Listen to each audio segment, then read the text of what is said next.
জুলাই অভ্যুত্থান উদযাপনে গণমিছিল করছে জামায়াত ইসলামী। এ বিষয়ে আরো জানাতে রাজধানীর মহাখালী থেকে যোগ দিয়েছেন সহকর্মী আলামিন হোসেন। আলামিন, এই জামায়াতের গণমিছিলে উপস্থিতি সমারোহ কেমন দেখছেন? কোন কোন পথ প্রদক্ষিণ করবে এই মিছিল? সার্বিক পরিস্থিতি জানাবেন। বান্ডেল থাকলে প্রতি সেনমানিতে টাকা বাঁচবে।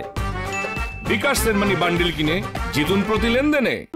জামায়াতের মহানগর উত্তরের নায়েবে আমির আব্দুল্লাহ তাহের নেতৃত্বে একটি মিছিল যাচ্ছে। আমি আপনাকে দেখাতে চাই, বিশাল একটি মিছিল। অর্থাৎ তারা এখান থেকে এই মিছিলটি মহাখালী থেকে পায়ে হেঁটে মগবাজার যে তাদের কেন্দ্রীয় কার্যালয় রয়েছে এবং সেখানে গিয়ে মূলত এটি শেষ হবে। এবং এতে এই জামায়াত ইসলামের ঢাকা মহানগর উত্তরের যে মিছিল, অর্থাৎ গণমিছিল যেটিকে বলা হয়েছে, আপনি জানেন যে গেল বছর 5ই আগস্ট কর্তৃত্ববাদী সরকার তার পতনের এই দিনটিকে তারা উদযাপন করার জন্যই মূলত বিভিন্ন শ্রেণীর নেতাকর্মীদেরকে নিয়ে তারা আসলে এই মিছিলটি করছেন। এবং এখান থেকে তারা মহাখালী হয়ে একদম মগবাজার পর্যন্ত আসছে এবং বিপুল পরিমাণ নেতাকর্মীদের আমরা আসলে এখানে উপস্থিত দেখতে পাচ্ছি। তারা বিভিন্ন স্লোগান দিচ্ছেন, দিল্লি না ঢাকা, গোলামি না আজাদি, এবং তারা এও বলছেন যে লেভেল প্লেইং ফিল্ড নিশ্চিতের একটি বিষয় তারা বলছেন। তারা যেটি বলছেন যে কর্তৃত্ববাদী সরকার কিংবা ফেসিবাদ যাতে আগামী বাংলাদেশে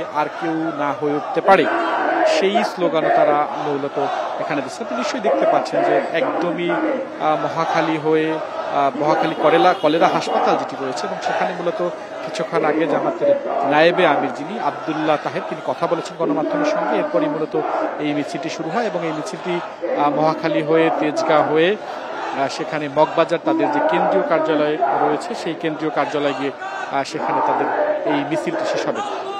মহানগর উত্তরের বিভিন্ন ওয়ার্ড থেকে তাদের যে সহযোগী সংগঠনগুলো রয়েছে কিংবা ভ্রাতৃত্ব প্রতিম যে সংগঠনগুলো রয়েছে, ছাত্র শিবির, যুব শিবির, যেই সংগঠনগুলো রয়েছে, সেই সংগঠনের বিভিন্ন স্তরের নেতাকর্মীরা আজকের যেই মিছিল, সেই মিছিলে তারা অংশ নিয়েছেন এবং সেই স্লোগান দিয়ে তারা আসলে এখান থেকে মগবাজার পর্যন্ত যাবেন। তারা যেটি বলছেন যে আবু সাইদ মুগ্ধ শেষ হয়নি যুদ্ধ, সংস্কারের যে বিষয়টি বলা হয়েছে, সেই বিষয়টি তারা দাবি জানিয়েছেন যে দ্রুত যাতে সংস্কারের যে বিষয়, সেই বিষয়ে করতে হবে, লেভেল প্লেইং ফিল্ড নিশ্চিত করতে হবে। পাশাপাশি জামায়াত ইসলামের যে নির্বাচনের যে প্রতীক রয়েছে দাড়িপাল্লা, সেই দাড়িপাল্লার যে মিছিল, সেটিও মূলত তারা দিচ্ছেন।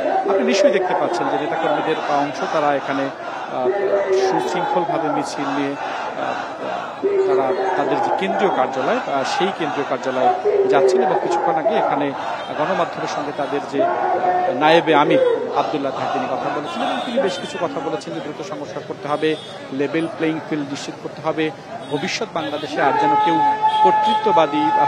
কর্তৃত্ববাদী সরকার প্রতিষ্ঠা না হয়, সেই বিষয়গুলো নিয়ে মূলত আলোচনা করেছেন। এবং সংস্কারের বিষয় যেটি বলা হয়েছে, সেই দ্রুত সংস্কার শেষে যাতে আগামীতে বাংলাদেশের কর্তৃত্ববাদী সরকার এবং ফেসিবাদের পথে না হাঁটতে পারে, সেই আহ্বান ওই মিছিল থেকে জানানো হয়েছে। গণ অভ্যুত্থান দিবস উদযাপনে জামায়াত ইসলামীর গণমিছিল নিয়ে জানাচ্ছিলেন সহকর্মী আলামিন হোসেন।